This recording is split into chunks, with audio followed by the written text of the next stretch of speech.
সকলোকে মোৰ চেনেলত স্বাগতম জনাইছোঁ আৰু সোণাল কছাৰী প্ৰতিষ্ঠা দিৱস উপলক্ষে আজি কি কৰিলে সকলোবিলাক দেখাইছে। বন্তি প্ৰজ্বলন কৰা হ'ল, মই বহি দেৰি হৈ গ'ল সেইকাৰণে দেখিব পালোঁ। আৰু এইফালে ধুনীয়াকৈ সজাই থোৱা আছে সোণাল কছাৰী কৃষ্টি সংস্কৃতিবিলাক। আৰু এইফালে পিঠা পনা বনাইছে চাহৰ লগত খাবলৈ, এই খুৰীহঁতে বহুতে দিছে। আৰু এইফালে এতিয়া সোণাল কছাৰী আৰ্হি ঘৰটো দেখাম বলক ধুনীয়াকৈ।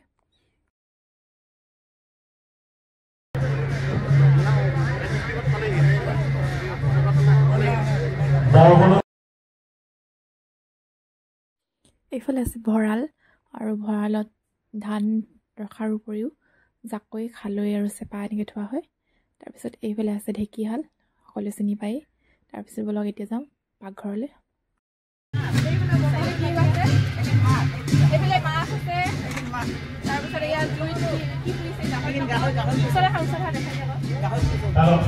গাহৰি পৰিছে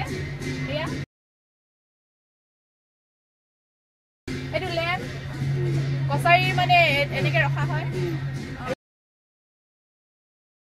এইফালে আইতা হেৰি বৰমা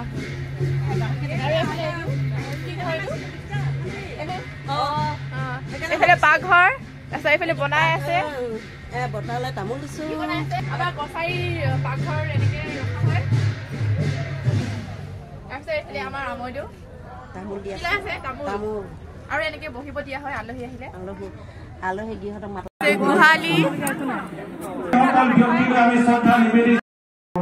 কমিশনাৰিং কৰি তেওঁলোকক আমি সম্বৰ্ধনা জ্ঞাপন কৰিব অনুৰোধ জনাইছোঁ।